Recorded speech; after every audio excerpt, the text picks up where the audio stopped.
Thank you everybody so much for joining. My name is Andrea Borgana Abdallah. I am the community manager here for Ray's High Road Restaurants. If you're not familiar with us, we are a community of restaurant owners focused on driving racial, gender, and wage equity in the industry.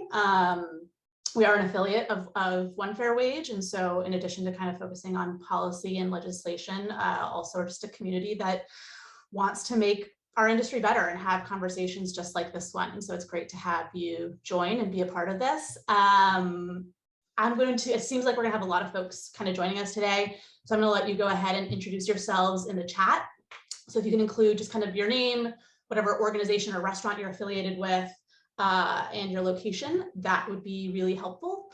And then, just kind of as far as the format of the call today, Hye and I are going to jump into a bit of Q&A, and then we'll open it up to questions at the end. So if you do have any specific questions that you'd like to ask, we can go ahead and throw them in the chat, and then call on folks to ask them towards the end of the call. I'm going to kick it off to Hye to introduce herself, and then we can dig into the Q&A. Okay, hi, I'm really excited to be here chatting to you about Open Book Finance. My name is Hye Kim. I am the chef and managing partner at Miss Kim Korean Restaurant in Ann Arbor, Michigan. We are part of Zingerman's community of businesses.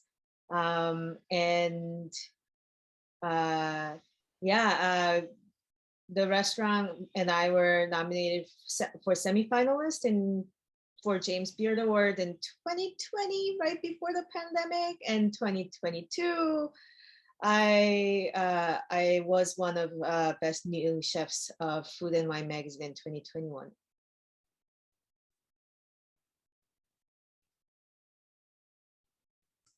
I'm loving seeing everyone who used my link come up as my name. So if you can go ahead and rename yourselves, that would be great. I really appreciate it. Sorry, sometimes the Zoom registration thing is a little bit confusing and not the easiest to use. So I apologize if that created any problems for you. All right, so let's just dig into Q&A. So can you just kind of give us a briefer on what is open book management? How do you guys kind of execute it? What are the sort of different ways that people could execute it and that it gets done kind of in the industry, in the restaurant industry in particular? Yeah, I think first and foremost, the open book finance is a sort of a mindset and a philosophy. It's this idea of transparency and sharing information with your staff, and together the owners, the managers, and the staff run the business. It's not the owners and maybe managers have some partial information, and then the staff are kept in dark, and then the people on top set whatever decision that needs to be made, and then the staff just kind of come along. That's not the case. So I think it's you have to have that mindset for open book finance to work.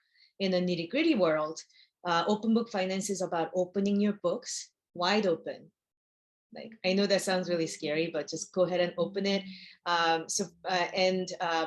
Track the numbers that you want to track with the goals that you want to achieve. And you sort of like checking in frequently with your staff, and then everybody is engaged in playing they sometimes people who do open book finance call it like game of business. So basically turning running of the business into a team sport of some kind, like doing it together.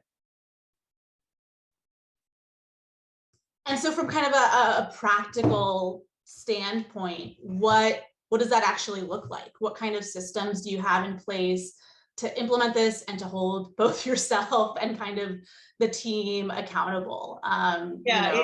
It sounds like kind of like head in the cloud kind of a philosophy stuff if you hear about it, but it's actually very data driven. So you want to track your numbers, and you can break it down however as you see fit. And when I say all the numbers are open, I do mean all the numbers are open. That includes cost, sales, profit. The only numbers that are not open are individual pay. So like you may know servers are paid from this range to this range, but you don't know what a particular server gets paid, for example. And so how we do it at my restaurant and Zingerman's as a whole is that we track the numbers weekly, because restaurant industry sort of runs on a weekly basis. Like Monday is slow, maybe we're closed on Monday, Tuesday, but then like Friday and Saturday is really busy. So weekly is a good chunk of time, and it's not too long that you're gonna lose things in your memory. So, and Zingerman's sort of use a modified profit and loss statement, right? So there's usually top line sales number, and the numbers can be broken down to however you like. Oftentimes it's broken down to like food, beverage, maybe retail items, catering and events. You can break it down however you want to track it. And then there is a food cost, labor cost, and profit. So those are the basic things that you have to have. Yeah, so I'm going to repeat that again, like sales broken down to however you like. And then food cost, labor cost, and then profit are the numbers. When you choose the numbers, you want to think about what it is that your team can actually impact.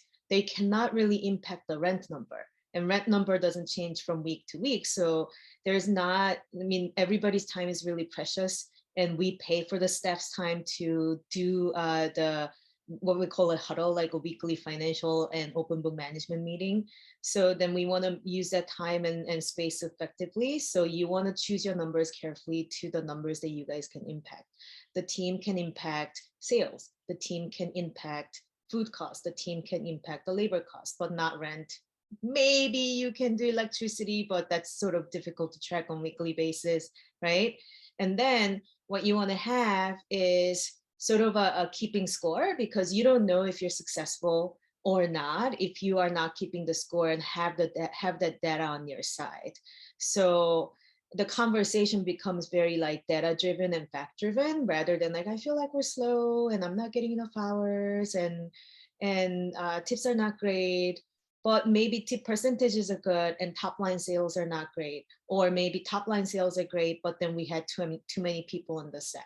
So we want to have that kind of like more deeper conversation than we're busy on this shift and we're not busy on that shift.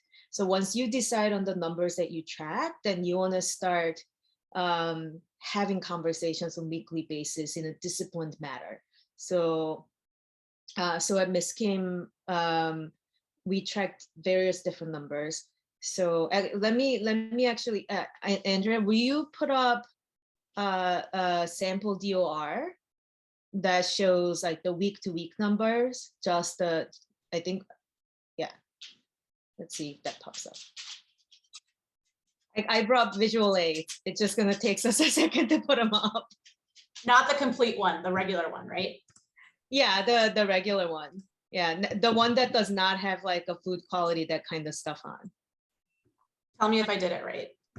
Yeah, that's the right one. So this is a good example of like we call it department operating report, but it's basically, you can call it however you like. It's basically a modified profit and loss statement, right? And you will be able to see the total sales are broken down. The restaurant sales, event sales, roadshow is our to-go window, like to-go window sales, retail sales, and then there's beverage cost, average check dollar amount, percentage, maintenance cost, and then I'm gonna leave the bottom 4 lines off because that's a non-financial related stuff. We're gonna touch on it, and then if you look at the columns for January, there's week 1, week 2, week 3, week 4, week 5, and then full month and full year, so you can keep a track of what's going on in a longer term. But we're really focused on week to week. So the first column in green would be plan numbers. That's what you have planned out, what the sales are going to be, for example. And then second column is in black, that's F and A. F is what we thought we were gonna do last week. So during the last week's huddle, we said, oh, the plan is $26,000 in total sales. I think we can meet that for these various reasons, so 26. And then the actual would be replacing that number. So you can turn this into two or three columns. But basically the idea is you have a goal you want to set. You want to have a good story and reason behind why that goal is that way and how we think we can hit it. And then you follow up the next week with the actual numbers and see if we hit it or not. And then you adjust week to week what we can do better or what we can do differently. So that's the idea. And I also want to get your attention on the bottom 4 lines. ZXI is this. Basically, we give our customers like a survey of their experience. That's the survey result of the experience, sort of tracking their service experience. Post toasties are people who are still in training, who needs to come out of training.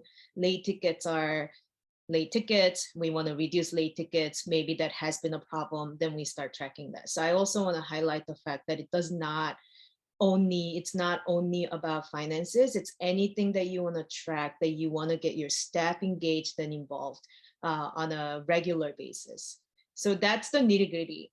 And then what I found is that if you are just having a meeting once a week and you're having this conversation and this like Excel chart of numbers are up there, it can get a little boring for sure. And what I also found is that when I started doing this, I was an employee at Zingerman's, and the whole team was sort of fluent and is used to doing open book financing. But when I opened my own restaurant and started trying it, all the staff were like, what is this? We're going to sit here for an hour since you're paying us, but I don't know what you're doing. I don't know what food costs. I understand you're saying food costs is 20%, 30%, but I don't know if that's good or bad. So I learned that it's a lot more difficult to sort of like create it from scratch when you haven't done it before and get everybody to be fluent in the same language that we're speaking and get in the rigor and habit of talking about data and tracking and finances. So what Ms. Kim did was we did a sort of a visual aid on top. So and Andrea, so if you can put up the dashboard slides. So this is an extra credit. Not all Zingerman's businesses do this, but I felt the need to do that because when I hired all our staff, we're one fair wage employer. So that means that we had a lot of servers who have never served before, didn't have a lot of experience because experienced servers were comfortable in tipping environment. And I had difficulty recruiting at the time, not anymore.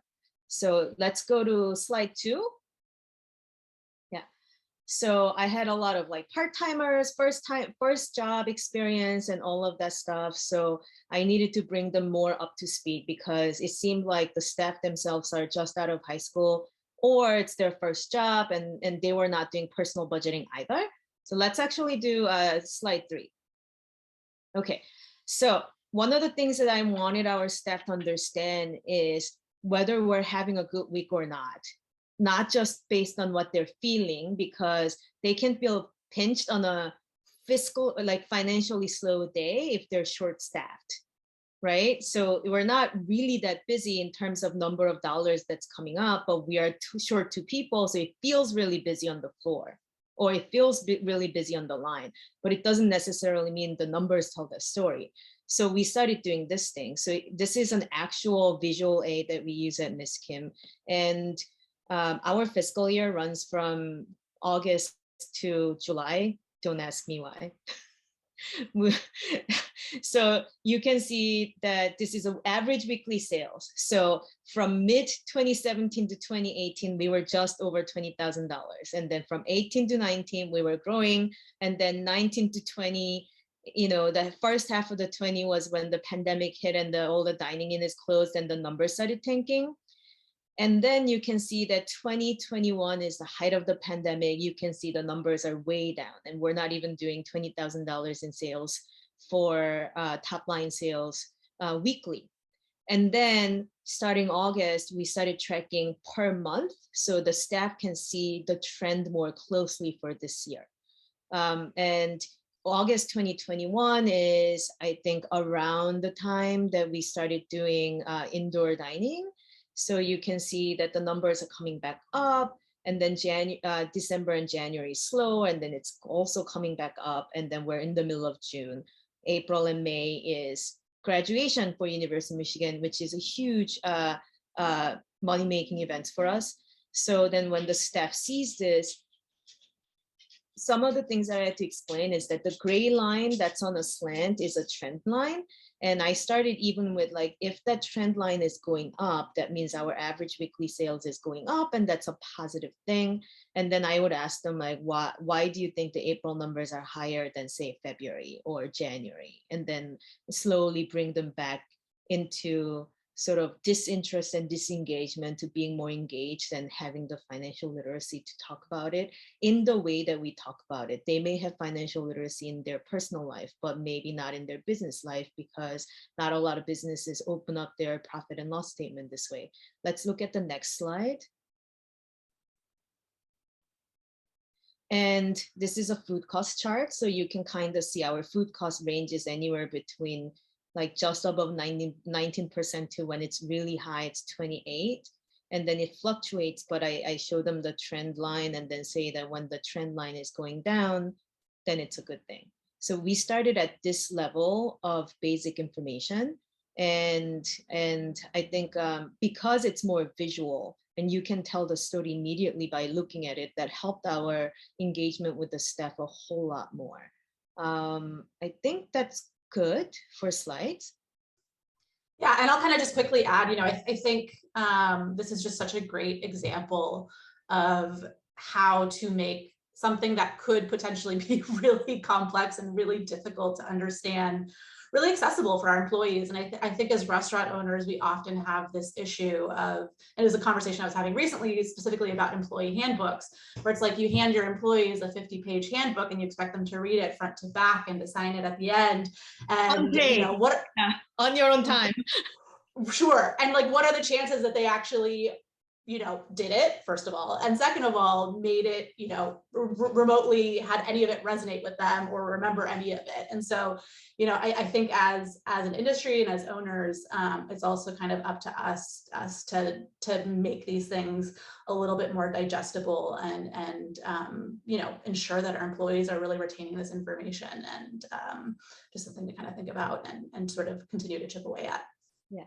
And then I also want to add, I think the open book finance practice of it is bigger than just tracking profit and loss, sort of a modified or designed profit and loss statement with your staff every week. It's about staff engagement and transparency. So we have a lot of financial related conversations.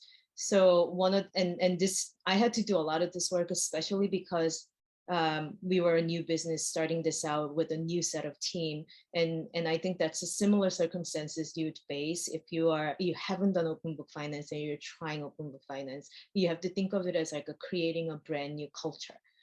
So we try to have the finance related conversations in everyday shift, because I want them to understand that one extra glass of wine, second glass of wine that you missed, and now the guest is almost done with their meal and they're not interested in the second glass, that makes an impact on the beverage line. Or I had a busser, she was sort of new and she was breaking the plates every shift. So then it's not enough to say, hey, the plates, don't break the plates, or be careful, or plates are expensive. That doesn't really resonate. So the story that I told them was like, okay, that our profit goal is 5%. We're not making 5%, goal is 5%. But we were like, okay, let's say our goal is 5%. What do you think that means? And then they'll look at me and they're like, that means every $100 check that we sell, we only make $5 after we pay all our bills. Okay. And that plate was $20 that you broke. That means because you broke that one plate, $400 of sales are gone. That's our half of lunch. So that's efforts of your fellow servers, that's efforts of your line cooks, but also and because sometimes I have smartest staff who would go like, I'll just pay $20, what's the big deal? And I would be like, here's the big deal. It's efforts and time of your coworkers. And it's also food waste. and you've met Farmer John. He's really nice. You like him? He's like, yeah. It's like, well, Farmer John spent hours and hours under hot sun harvesting that lettuce or the radishes or the tomatoes. That all is a moot point at this point because you didn't carefully bust the table, and now like half of the lunch shift is down the drain. And then when I tell that story, they realize it's not necessarily just about making up for $20. It's all the wasted effort and wasted food and sustainability. And like, you know, you want to sort of kind of tell that kind of deeper narrative story to get the staff engaged and have a fuller picture.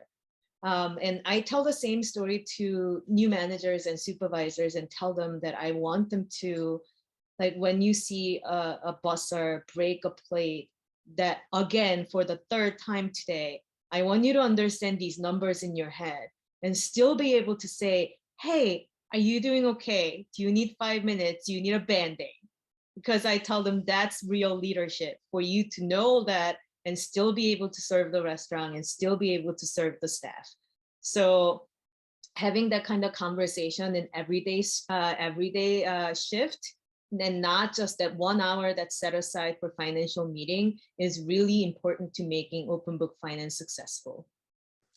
Yeah, the one other thing that we talked about that I really liked is kind of having an open mind and being super flexible with what numbers you're looking at. And so, you know, maybe 1 week food cost will include, you know, kind of like almost all cost of goods sold as far as, you know, food and beverage and non-alc and wine and beer is concerned. And all of those are grouped into just one line item. And then maybe 1 week, you know, you really want to look at wine sales and wine costs and sort of game it a little bit too with your staff, so they kind of understand what kind of power they have on the floor in driving those numbers. Can you talk to that just a little bit? Yeah, actually, would you be able to put up the DOR sample that we've shown before with the week-to-week numbers? Because I sort of want to highlight that.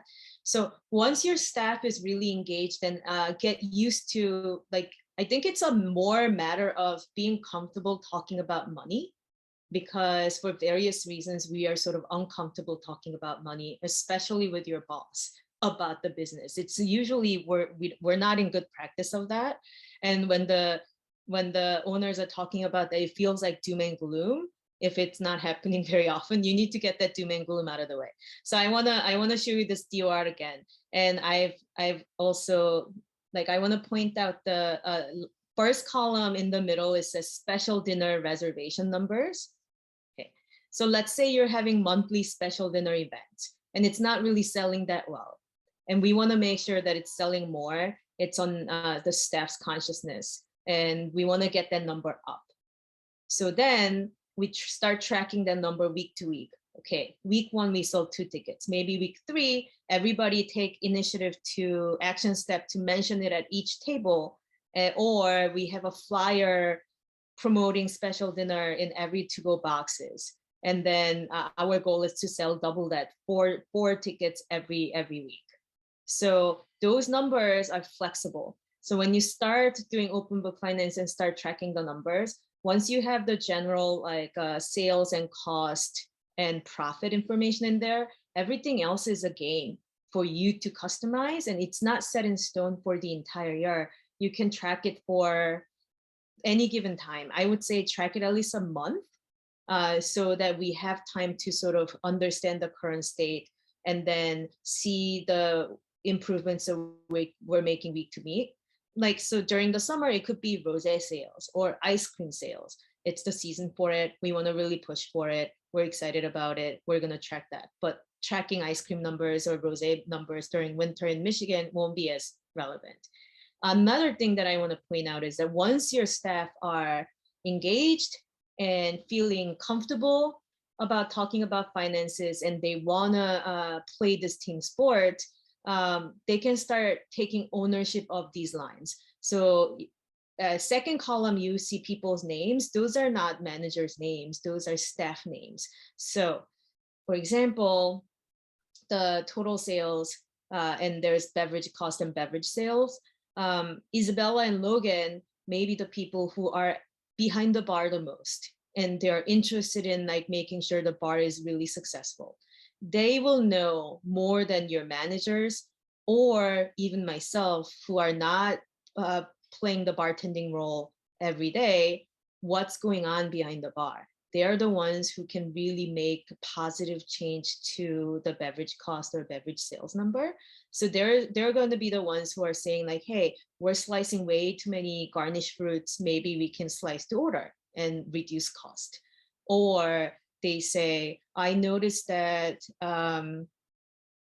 when somebody gets gin and tonic, if the servers continuously offer more than just well drink, but like a top, like a high line, high level vodka, then it adds like $4 more to the tab for the same drink, and it increased the beverage sales. They're going to be the ones coming up with that kind of idea and tracking it. And then what happens is that you make sure the numbers are available, but they're the ones telling the entire team what's going on with the bar and what improvements they're making, what the goals are, and then get your staff motivated. It's a lot more motivating when I don't say it, but like your fellow coworker that's sharing in your everyday pain say it. So that would be like a really well-run open book finance department. Did Andrea sort of like go out? Can people hear me? Okay, good. Yeah, we can hear you. All right. So while we're waiting for Andrea to come back, let me see what other things that we were supposed to cover. I have it. There was a quick question. Oh yeah, okay. By Betty. Can you also map the food cost percentage with the sales figures? Yeah. So the sample one that you saw was based on our sister restaurant Roadhouse that has like a 10-year experience and is very profitable. And that means 10-year experience of running this game of business or open book finance management. For us though, for Miss Kim, when we first started out, breaking it out into too many things wasn't really impactful because it was too many things that were taking people's attention. So when we were looking at food costs really closely, we just looked at top line sales and food cost. Or maybe at most we separated with food and all beverages, and then food cost and beverage cost. That was about the extent of how we split it. And then I would constantly talk about what we think impacted food costs. It could be like increased, it could be inflation. It could be like suddenly compostable containers are very expensive. Or it could be that we were really busy and we didn't have a lot of waste. So I think we can definitely track cost, and then we can tie that to the sales in percentage. I really enjoy talking about percentage more than dollar amounts because, and I think it gives like another dimension of understanding of what's going on in the business. Like we can be really, really busy, but if we have a lot of cost and food cost is not under control and labor cost is not under control, then we don't have any profit, and profit is what you take to the bank, and profit is what we can share with the staff if we do profit sharing or gain sharing. So yeah, definitely talk about the percentage. I think we're done with the DOR. Another thing that I want to say is that the pandemic has been a really good sort of amplifier of everything that we've been doing, because open book finance, I think the benefits are really evident. You can get staff engaged, you can increase the sales, or you can rally them to decrease the cost. But I want to also say that when things are really, really hard, open book is really helpful too.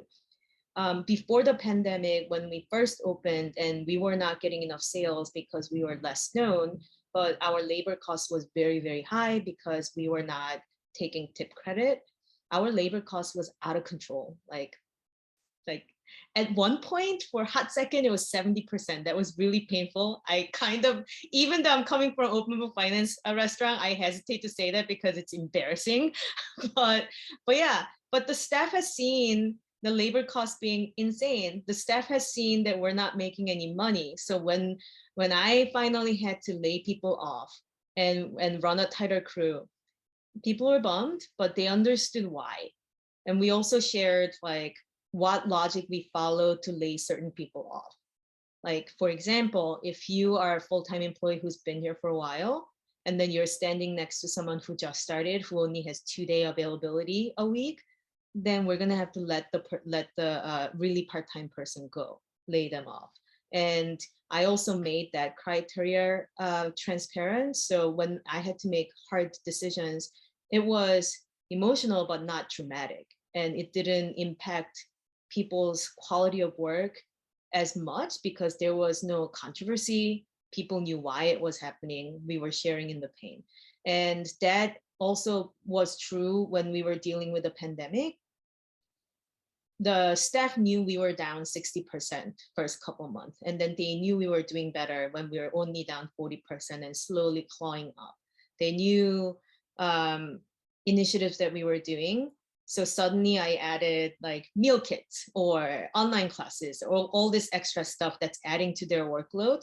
But they knew while it could be a little annoying and a different change, they knew it was adding to the sales and therefore adding to their shared tip pool. So then they were okay with that. So it's sort of like sharing the pains and stresses together, because I think a lot of fear of doing open book finance is that you're going to open the books and the staff are going to have a lot of criticism or negative feedback. And the experience, at least that I've had, is that I don't think any of us in a small restaurant business is making so much money and we're hoarding money from the staff and we're like top 1% and the staff are making $2 an hour. It's really unlikely. Most of the times the staff thinks that you are making more money than you think and the restaurant's doing a lot better than you think, or maybe it doesn't even enter their consciousness because they just assume they have a job, restaurants running, the guests are coming in, so everything's okay. So the reality in practicality is that you need to trust the staff to be more empathetic than you give them credit for, and more savvy financially, and more driven and engaged than you think they may be.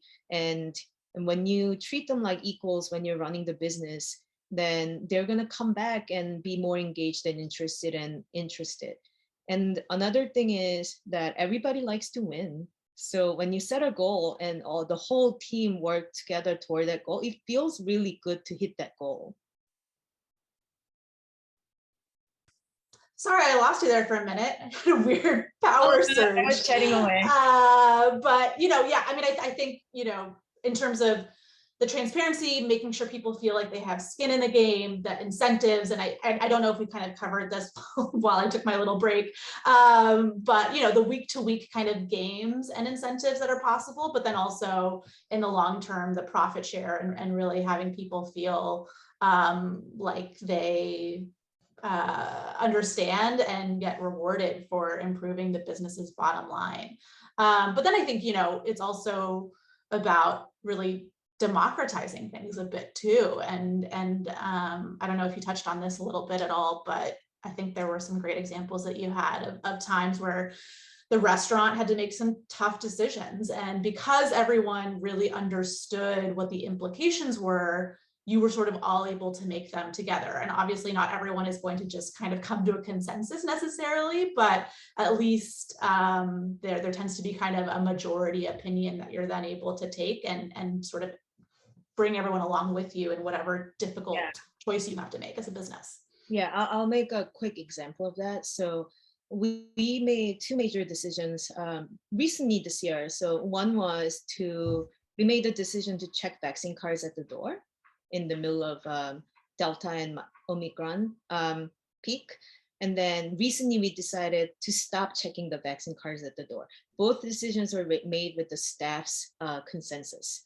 But in the beginning, I basically told all the staff, the decision is ultimately my decision, but that decision will impact everybody. So I wanted to have a conversation with each staff.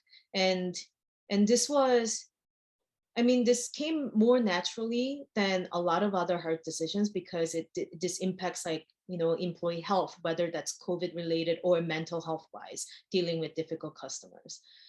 So I was able to explain not just like, I think it's going to transmit or not transmit. We're not doctors, we don't know, but these are the scenarios that you can think about. We may have less business if we start checking cards. We may have backlash, but we may also be less worried about getting COVID or spreading it to other staff. And it may impact your, we're a tip share restaurant, so it may impact your tips and your coworkers' tips in this way. It may make your workload change in this way. And so we had more multi-dimensional round conversation about vaccine check. And then we were able to make a decision sort of together. And that I think was really good, because we were able to also talk about like income and how their income might be and how the restaurant sales might be impacted. I'll just ask one more question to kind of wrap this up and then open it up to the audience. And this sort of answers Sarah's question, I think, too. In terms of profit sharing, what can that look like? What could that look like? What do you and Zingerman's kind of think are sort of best practices when it comes to the profit sharing component? Yeah, so I think we've all heard these stories like restaurants family, restaurants team, and like give us your loyalty and love and heart. But then like the restaurant itself doesn't really give back as much when it does well. So one way to tackle that question is gain sharing. Gain sharing is basically, if the restaurant is successful, especially when it's exceeding your expectations, we share the success with the staff. So Zingerman's have many different businesses. We run our own books separately.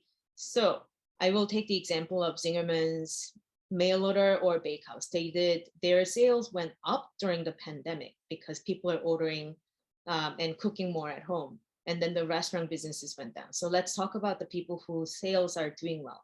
They, I believe they take the profit sharing from the profit, not necessarily the sales, right? Because profit is what's left over at the end of the day. So I recommend what I actually am telling you, gain share should come from the profit and not from sales. And you can design it however that suits your business. But for a state like Michigan, where winter is extremely tough and slow and summer may be busier, 1 year whole gain share may be better than quarterly, because if we do really well during summer, we pay out gain share, but then we lose a bunch of money in December. It's not like we're gonna say we're gonna do a pain share or like we're gonna recoup the loss from the staff, right? So we sort of need to look out for the financial health of the business as well. So that's one way to do it. Another way to do it is do like a short-term profit share. So for example, we want to really focus on wine sales. And if the wine sales do really well, then, and we exceed our plan number by this much, we will share 10% of that extra on top with the staff. And it could also be a different, Miss Kim didn't make a lot of money. We were we were like 2-3 years into the restaurant, struggling and just getting better when the pandemic hit, and then it was the pandemic. So we had to come up with creative ways to do sort of profit share or gain share, because we didn't have any profit. So how do we share that? We did a lot of like gift exchange. So like a local restaurant restaurant or brewery and I will exchange like employee bucks. So I will give 10 gift certificate to Miss Kim to that restaurant, and that restaurant will give me 10 in exchange. And that was given away as reward for hitting our goals, even if we're losing money. So there's some sort of like a sharing of joy that's not just words and happiness and prayers. And as far as nuts and bolts, I think one of the things that you and I talked about, in addition to assessing whether you're going to do it, on a quarterly basis, on a, biannual basis, one of the things we talked about is the person being employed when it is the time to gain share. And then, if they were around all year, great, then they get, that piece of the pie, or it's sort of prorated based on how long they've been employed with you. And then often also based on hours worked during that time period. Yeah.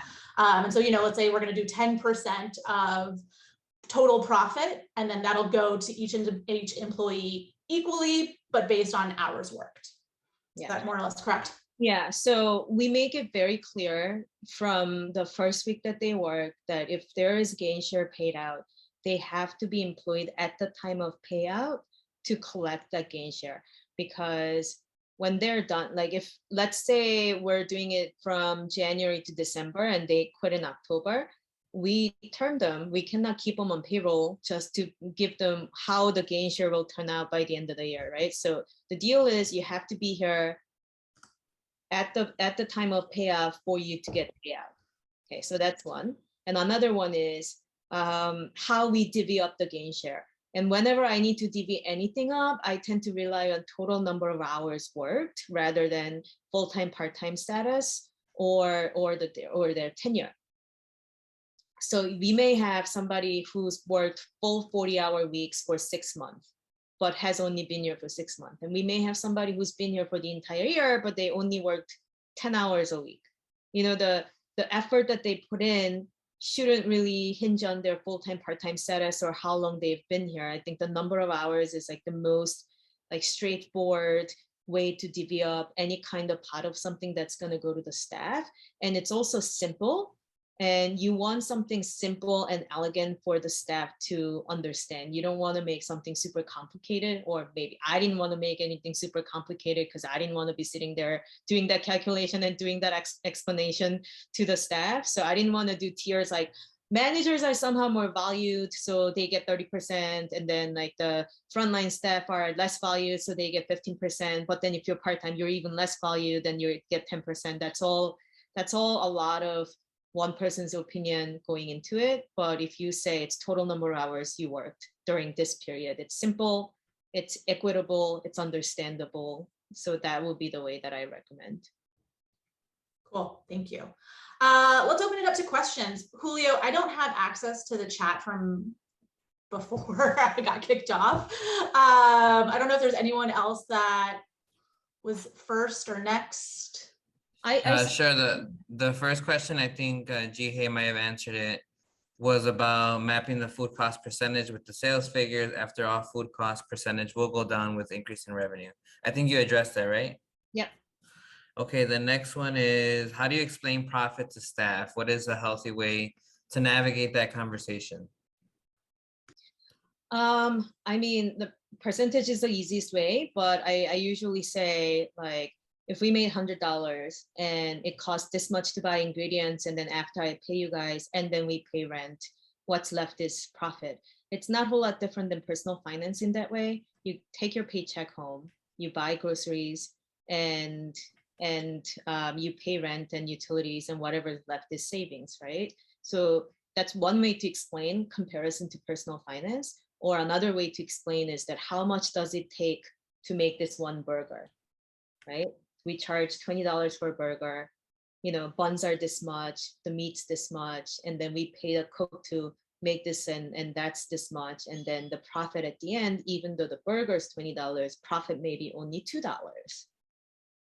So kind of breaking it down that way and telling a story of some kind to attach to the numbers instead of just giving them like number formula, that usually works. That's a great idea. Joey, do you want to come off mute and go ahead and ask your question?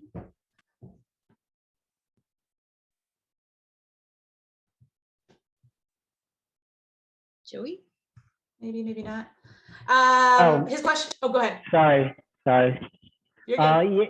Yeah, I was just looking at your cost of labor line, and sometimes the back of the house and the front of the house in our group, we sort of separate the labor costs because of typically your kitchen crew have a higher cost of wage as well. So I wanted to see, like, how do you sort of have that conversation too with your whole staff, like, because sometimes it's hard to cut people in the back of the house. It's easier to cut people in the front of the house. So those are the kind of issues or questions that we want managers to understand and make good decisions. Mm-hmm. Yeah, and I think this kind of gets back to the transparency piece too, that Hye has like a really great example of kind of how they do things. So I'm excited for her to share that a little bit. I think how you talk about labor costs really depends on how you set up the labor in the first place, right? So Ms. Kim is easy to have that conversation because I pegged front of the house starting wage and back of the house starting wage to be the same. And I pegged the ways to get raises to be the same. And we are a tip share restaurant because Michigan allows that. So we share the tips across the board the same way with just total number of hours. So then having just one labor cost is really easy to talk about because everybody's on the same footing. If you have a different starting wage for front of the house, so if you're tipped employer and the front of the house base wage is a lot lower than back of the house, then it's better to separate out by the department and have that conversation. Another thing, I mean, this is sort of a side conversation, but the benefits of doing one fair wage and having more equitable wage between front of the house and the back of the house is also that when I hire people, I tell them that's how we set up. So if the dishwasher is not feeling well and dishwasher is leaving and there's too many people in the front, you have an option of going home or playing a dishwasher that day. Those are your choices. So we can move them around. So for us, it's a little more fluid and simpler. But for each restaurant, I think you can design it in a different way. Okay, well, that goes to my second question actually, because yeah, you get high performers and you get people who kind of drag their weight around, and I guess for some managers, they reward high performers with more hours, perhaps in the front of the house. But so we were kind of utilizing points, scoring points based on somebody who's very experienced and bring in a lot of sales in the front of the house. Is that something that you guys utilize as well on the one fair wage? Yeah, in similar way. One of the good things about having open book management is that you can build your policies, pay policies to be more transparent. So because we're tip share and tips evenly divided, the high performance are rewarded in their base wage and number of hours that they work. And so, like, for example, you start at, say, $12 an hour with zero experience. When you're done with Zingerman's training, which is a basic orientation, then you get 50-cent raise. We have roles divided. So we have busser role, runner role, bartending role, server role. And then every time you finish a role, then maybe there's a little raise tagged to it, or maybe you train for 2 roles and you get another 50-cent raise. And you can also, I also have it so that if you have never been a server and you're training to be a server and you're a really good server by like second month, and we say, if you can handle 2 busy weekends, your section, everybody's happy, and you didn't have to get help as much, then you've completed the training. And when you're done with the training, you get another incremental pay. And this sort of incremental pay increase information is public for the staff to know. So it's sort of really easy to see. Like I mentioned that personal pay information is not public, but if you really looked at that chart and looked at the staff and said like, oh, Myler knows how to bartend, how to run, how to serve, and all of his guests is always happy, and he has full-time availability, like, then he's probably at like $14, $15 range, not $12 range. Somebody who just started is probably at $12 range. So that's one way to manage with open book finance. Another way is we have very clear disciplinary system that we share with the entire staff. You get 2 verbal on-shift training, 2 sit-down warning, and 2 written warning, and then you're done. And every single sit-down meeting's done not just by one person, but minimum 2 people sitting down plus the staff. So then we were trying to sort of reduce personal bias seeping into these conversations by having multiple people sit in it and not just having a one-on-one conversation. And I really try to pay attention, like train the shift leaders and managers and supervisors to apply the rules really evenly and use the data. Because I've had cases where one lead starts focusing on one person being late, and then another lead will notice, oh, I saw Luda was late the other day too. It's sort of like when you buy a red car, you start noticing more red car, and I want to avoid that problem. So if anybody says somebody's running late, then I pull the clock-in data. So that would be an easy data to pull, right? Yeah. So and in order to do that, we take like quick but daily notes on staff's performance. They are given a score on how they're doing. It's a number score. Everybody understands the score system. And then later on, you can pull a month information and say various different managers are consistently giving you 7, which is a passing score, not like a 9 or 10. And then you have a data to go back and say, hey, you're not doing as well as you should be doing, rather than saying you need to fix your attitude. But we don't have exact examples or numbers why. Okay, thank you. Yeah, I mean, I think we could talk about this stuff for hours. Rohani, I think, has a great kind of wrap up question. So I'll let her come off mute and ask it. And I'm also going to leave a link here in the chat. That's kind of the Zing Train open book management webpage with a bunch of resources as well. Hello. Hi. Hi. Thank you so much for being here. Really appreciate it, and all of the knowledge that you're sharing. So we do a little bit of open book finance at Folk, but I am really interested to start gains sharing. And I'm curious to know if there is a better time than others to launch gains sharing, for example, at the start of a fiscal year, or does that not necessarily matter? And should we launch gains sharing, or would it be your suggestion to launch it alongside open book finance with the entire team? Right now, we mostly do that with management.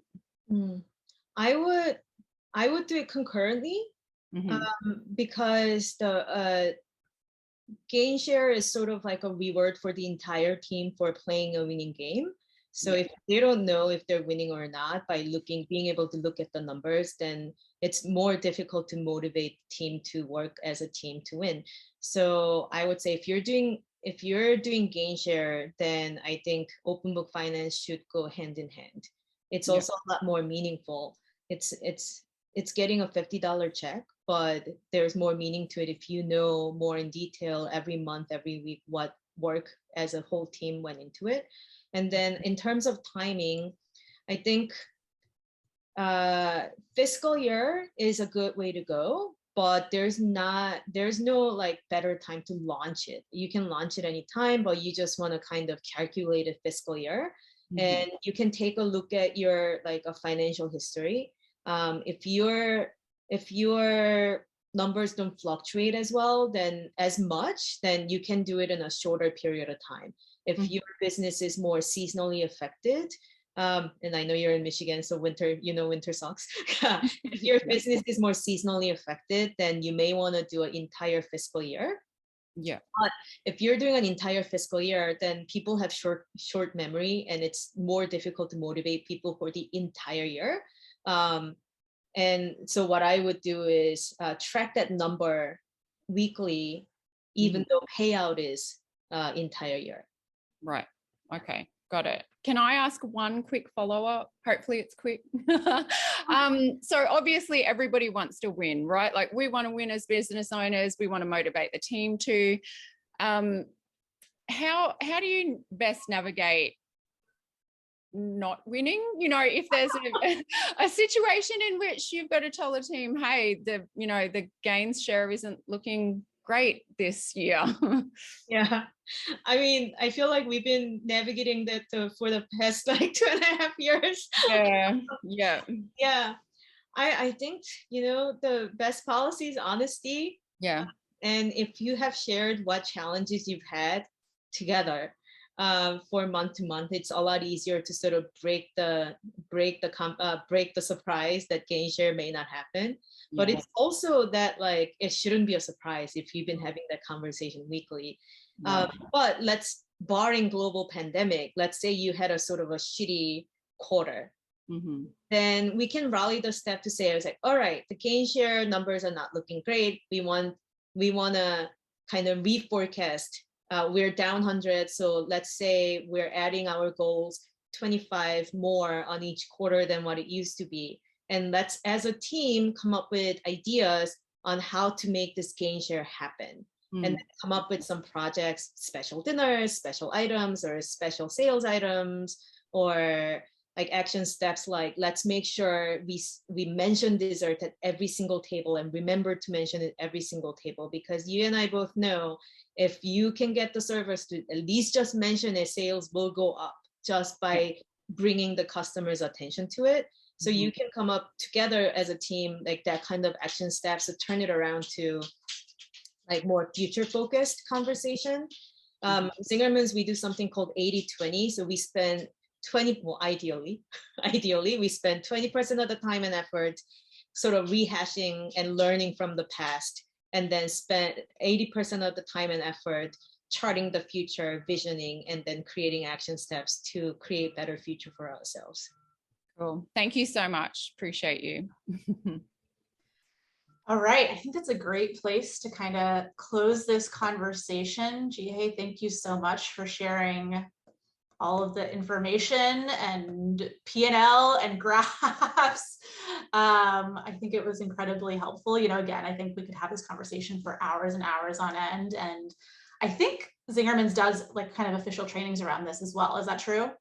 Yes, I mean, don't tell Ari this, but yeah, we do official training. But I was looking at the Zingtrain website, Open Book Finance, and I was just like, there are whole like slides for the entire webinar just posted there. So I would say if it's difficult for you to travel to Michigan or make time for an entire 2-day seminar, I would check out their website first, and then there is enough resources for you to get a lot of knowledge before you increase the sales for Zingerman's.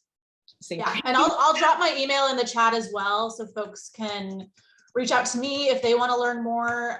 In addition to Jihye, there are a bunch of kind of folks across the country that we're affiliated with that are doing sort of various versions of this. And you know, I've been to kind of a lot of conferences and been part of big conversations recently, and this feels like a really kind of big tool that is getting implemented more and more frequently, and that people are having a lot of success with, especially as we're talking about kind of staffing crises and the rest of it. I'm going to kick it off to Julio to give a few raise updates, and hopefully we will see you all next time. Thank you so much for your time, everybody.